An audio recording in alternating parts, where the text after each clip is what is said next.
Messieurs les représentants des différents groupes de la communauté musulmane, chrétienne et autres, Messieurs les présidents des chambres consulaires, Mesdames et Messieurs les directeurs et chefs de service de l'État, du Conseil général et des différentes collectivités locales, Mesdames et Messieurs les officiers généraux et officiers supérieurs, Mesdames et Messieurs les représentants des corps constitués, Mesdames et Messieurs les représentants d'organismes professionnels et syndicaux, Mesdames et Messieurs les présidents d'associations, Mesdames et Messieurs les agents du Conseil général, Mesdames et Messieurs les représentants de la presse, Maorez, Maoré, Mesdames et Messieurs, mes chers compatriotes.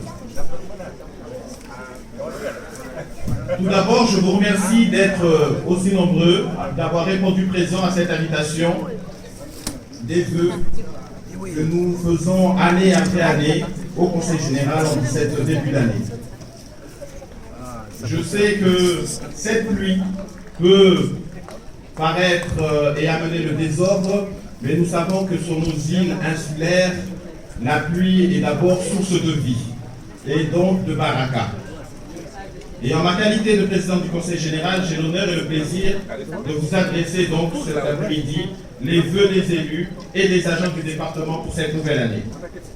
Je souhaite à vous, ainsi qu'à tous ceux que vous aimez, une excellente année 2015, puisque puisse cette année être source de santé, de joie, de satisfaction, tant sur le plan personnel que professionnel. En préambule, permettez-moi tout d'abord de remercier particulièrement mes collègues élus du Conseil général pour leur implication, leur engagement, leur disponibilité et leur motivation dans l'exercice du mandat que vous nous aviez confié. C'est aussi l'occasion pour moi de remercier chaleureusement les agents du département qui, au quotidien, contribuent au bon fonctionnement de notre institution pour un service public de qualité à l'attention des Maoraises et des Maorais. Et il faut dire que nous leur rendons bien, puisque nous avons eu des actions particulières à leur attention. Je pense notamment à la titularisation des contractuels. Je pense également à l'intégration des ATOM, des corps transitoires, à plus de 845 agents. Et je pense à l'indexation que nous sommes en train de mettre l'année dernière et cette année. Aussi, j'aurai tout à l'heure l'immense joie de remettre des médailles aux plus anciens d'entre eux, dont le parcours professionnel est un bon exemple pour nous tous. Ensemble, nous avons eu à cœur de conduire durant l'année qui vient de s'écouler des politiques publiques et des résolutions axées sur la construction de notre territoire à la hauteur des enjeux de notre collectivité unique, exerçant à la fois les compétences de région et de département. Notre principale action fut donc d'influer à un élan de dynamisme et de vitalité dans la gestion des affaires publiques pour atteindre notre rôle de locomotive du développement économique du territoire dans un esprit de solidarité et de bien-être de l'ensemble.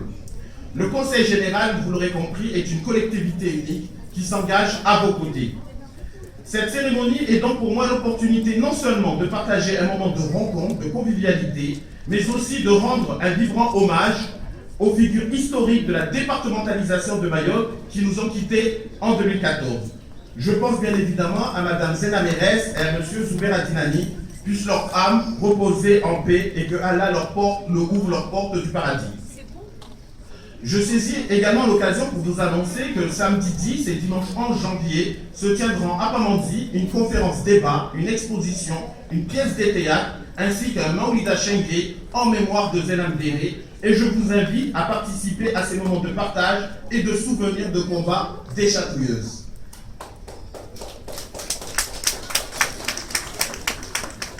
Cette cérémonie de vœux est ainsi le moment pour nous de faire un point d'étape sur les enjeux socio-économiques de notre île et les rapides évolutions qu'elle rencontre. Ainsi, l'année 2014 fut une année cruciale, une étape clé dans une transition institutionnelle pour Mayotte. En effet, la longue marche vers le droit commun semble trouver son aboutissement le 31 mars 2011 avec la départementalisation et s'est vue consolidée par l'ancrage de Mayotte dans l'Europe comme 9e région ultra-périphérique au 1er janvier 2014. Ces événements ne resteraient que des titres si nous ne parvenons pas, grâce à un travail collectif, à œuvrer tous dans le même sens afin de mettre en place des outils nécessaires et utiles à concrétiser de manière équitable et visible ces avancées institutionnelles. Je crois à nos institutions et à leur capacité à trouver des solutions de concertation pour construire ensemble un avenir meilleur pour nos administrés. 2014 a donc démarré sous des bons auspices avec le redressement de nos finances publiques. C'est le fruit d'une politique assumée, d'un travail courageux et volontaire de notre administration. Le département peut dorénavant se projeter vers l'avenir en investissant dans des projets importants de développement du territoire puisqu'il joue à nouveau de la confiance des partenaires financiers. De notre crédibilité retrouvée et de notre situation financière saine, nous avons mené des actions fortes pour relancer l'activité économique. Notre accompagnement des structures associatives a été intensifié et redynamisé. Nous avons apporté un soutien massif aux entreprises afin de mieux les accompagner dans leurs projets de modernisation et d'investissement. Nous avons aussi soutenu les communes de Mayotte en leur octroyant des subventions afin de faire face à des difficultés financières qu'elles traversent. Aussi, jamais le Conseil général n'a autant été présent auprès de ces collectivités et associations. Nous avons aussi une responsabilité importante dans la mise en place et l'établissement du taux de l'octroi de mer. 2014 fut la mise en place de cet octroi de mer. C'est un outil essentiel dont l'objectif est d'assurer l'emploi, soutenir la production locale et développer le territoire. 2014 fut également l'année de la mise en place de la fiscalité locale, un impôt pesant, mais ce n'est pas un impôt supplémentaire, c'est un pas de plus vers le droit commun et l'égalité sociale. 2014 fut enfin l'année de grandes réalisations en termes d'investissement pour le département. Tout d'abord, nous avons réceptionné la totalité des projets d'envergure que représentent le 9e FED et le 10e FED sous maîtrise d'ouvrage Conseil général. Ces réalisations furent une belle démonstration de notre capacité à gérer avec efficacité des crédits européens. Notre crédibilité à l'égard de l'Union européenne a été renforcée. Rappelons que dans le cadre de la gouvernance partagée et conjointe des fonds européens entre le département et l'État, notre programme opérationnel a été validé le 17 décembre dernier par l'Union européenne. Sachez qu'en accédant au statut de région ultrapériphérique de l'Union européenne en 2014, nous avons donné à notre territoire une dimension supplémentaire à la fois géographique et économique. Le projet Mayotte-RUP est une expression d'une volonté politique unanimement partagée par les acteurs locaux, les autorités nationales et institutions européennes. L'entrée en vigueur de ce statut ouvre une nouvelle ère dans le développement de notre territoire. Aussi, il est à rappeler que la forte croissance démographique de Mayotte, avec un triplement de la population en 30 ans, combinée avec une immigration clandestine indénombrable, ont des répercussions sur le besoin dans les domaines suivants. Je pense au développement des transports collectifs interurbains et durables, la construction et l'entretien des infrastructures de base, la construction d'équipements sportifs et culturels, l'élargissement et l'amélioration de la couverture sociale et l'offre de soins, au renforcement des capacités de production de stockage d'eau potable. Je pense qu'avec des pluies aussi intenses depuis une semaine, je pense que les réservoirs sont bien remplis. Le développement des capacités de collecte des déchets et des eaux usées, l'amélioration de la gestion et du traitement des déchets ménagers.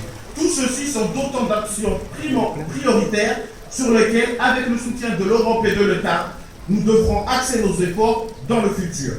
Je souhaite par conséquent que 2015 soit l'année où les projets d'accompagnement du monde économique et du développement du territoire aboutissent, puisqu'ils vont dans le sens du mieux vivre ensemble et de l'amélioration de notre quotidien.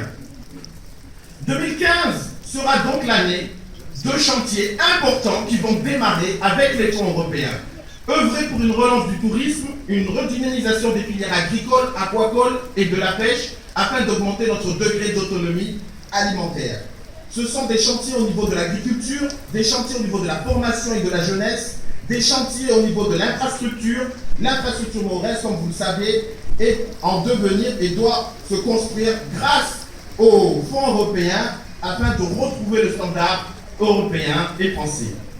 De même, nous allons développer la culture, le sport, les énergies renouvelables et les nouvelles technologies de l'information et de la communication grâce à notre schéma de développement numérique.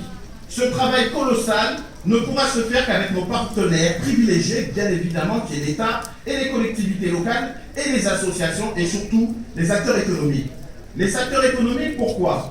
Car tous ces chantiers, tous ces projets, toutes ces perspectives ne pourront se réaliser grâce à nos acteurs économiques. Voilà pourquoi notre soutien doit être encore plus fort en cette direction. Par ailleurs, le département qui s'engage également aux côtés des associations devra continuer ce travail d'accompagnement afin que les acteurs économiques locaux puissent effectuer les investissements nécessaires pour créer les emplois tant demandés par la population. 2015 sera également l'année où ensemble nous porterons plus loin l'identité de notre territoire, tout particulièrement au sein de notre région. Notre ambition première est d'être l'ambassadeur de l'Europe dans la zone océan Indien et plus particulièrement dans le canal de Mozambique. Aussi, je souhaite qu'en 2015, nous ayons la reconnaissance à la fois de nos aspirations et de notre culture dans la région océan Indien. C'est pourquoi j'émets le vœu que la réunion des ambassadeurs français de l'océan Indien, qui s'organise depuis 4 ans sur l'île de la Réunion, puisse être organisée à Mayotte en 2015. Cela permettra une meilleure intégration de notre île dans les instances politiques régionales. Enfin, 2015, c'est négocier avec l'État pour que la solidarité nationale s'étende de manière plus marquante, plus forte et plus près de la population. Le département continuera à accompagner et à offrir les alternatives aux plus démunis et à informer les Mahoraises et les Mahorais sur les enjeux qui les attendent, comme nous l'avions fait en 2013 et en 2014 avec les colloques sur l'octroi de mer et sur la fiscalité. Avec pour objectif, bien évidemment, de défendre davantage les spécificités du territoire auprès du gouvernement et pour mieux préserver les intérêts des collectivités locales et de la population. 2015 sera pour notre institution une année où nous poursuivrons les efforts et que nous avons déployés jusqu'à présent. En premier lieu, nous devrons maintenir nos efforts en termes de bonne gestion de nos finances du département, tout en répondant aux besoins de la population. Et 2015 sera également l'année où les actions départementales seront encore plus marquées en direction de l'action sociale, tout particulièrement l'action sociale à la petite enfance et à l'accompagnement maternel dans les PMI sera renforcée avec l'ouverture de certaines d'entre elles en 2015. Le département est parfaitement conscient de la fragilité du tissu social, du besoin de rattrapage national, et c'est une préoccupation majeure qui nous pousse à poursuivre ce travail, ce combat pour la population de Mayotte, pour des lendemains meilleurs. Alors que pour 2015, je ne peux souhaiter que le meilleur pour Mayotte, mais pour que ce meilleur se réalise, il est aussi impératif que chacun d'entre nous se batte, chacun d'entre nous à son niveau, dans ses compétences, pour faire avancer Mayotte. Et je suis convaincu que le territoire de Mayotte atteindra tous les objectifs qu'il se fixe, car Mayotte est un territoire peuplé d'hommes et de femmes visionnaires qui savent se battre pour ce qui est juste et pour l'avenir de leurs enfants. Les anciennes générations ont pu déjà nous le montrer. Il nous appartient donc aujourd'hui, à nous, nouvelle génération, de poursuivre cet exemple positif qui nous a été légué par nos aïeux, et certains d'entre eux sont ici présents. Alors, Mahoraises et Mahorais, je vous souhaite une nouvelle fois bonne année 2015 à toutes et à tous. Mahamwema wa baraka na unono.